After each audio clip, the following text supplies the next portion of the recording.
Olá, queridos! Graça e paz. Estamos juntos aqui novamente, nosso Compartilhando Conhecimento.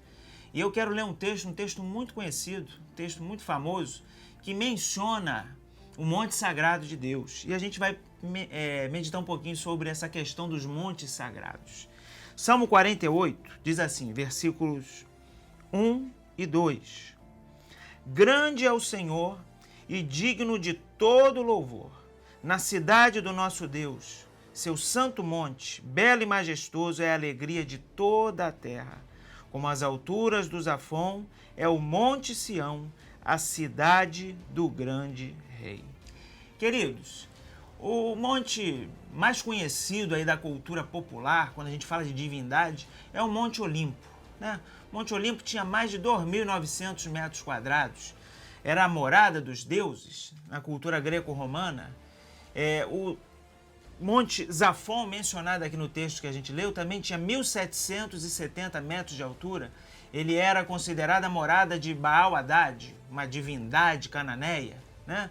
Mas por que esses montes eram considerados como morada dos deuses? Porque eles ficavam no extremo norte, num lugar longínquo, e os povos viam aqueles montes ao longe, não tinham acesso àqueles montes, e eles eram altíssimos, sobressaíam no meio de toda aquela planície, no meio da paisagem. E qual era a conclusão do indivíduo comum daquela época? Com certeza, um lugar alto como esse só pode ser a morada dos deuses, né? Contrariando toda essa concepção pagã, os hebreus também tinham seus montes sagrados. E um deles é o Monte Sinai. Ele não era sagrado por ser muito alto, porque era inacessível. Não, muito pelo contrário. Foi ali que Moisés subiu e esteve com Deus, e ali ele recebeu as leis. O monte se tornou santo para eles porque ali o Senhor havia aparecido a Moisés e revelado a ele a lei. O texto que nós lemos fala do Monte Sião.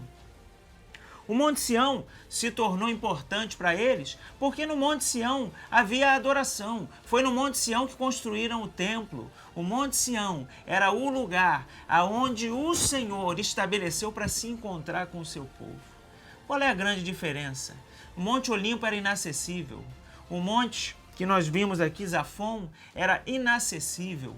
E ele retratava exatamente a divindade que aquelas pessoas criam. Divindades inacessíveis, porque na realidade nós sabemos, divindades inexistentes. Mas o Monte Sião, que fica no meio da cidade do nosso Deus, e que o texto diz que era uma cidade bela, linda, não pela paisagem propriamente dita, porque conforme eu já disse, o Monte Sião era em altura muito inferior aos outros. Mas o que importa é que ele representa um Deus que não habita longe, distante e que é inacessível. O Monte Sião aponta para o Deus da Bíblia, o Senhor de toda a terra, mas que veio fazer morada no meio do seu povo. Essa é a diferença entre a adoração no Monte Olimpo e a adoração no Monte Sião. Num havia uma tentativa de se alcançar algo inimaginável. No outro havia a manifestação do Deus verdadeiro, que veio e se revelou aos seus filhos. Bem, que você possa em todo o tempo buscar o conhecimento e a revelação desse Deus, que é o Deus presente, o Deus que se manifestou no Monte Sião. Amém? Que Deus te abençoe muitíssimo. E lembre-se, todo conhecimento é bom, mas o conhecimento das Escrituras é essencial.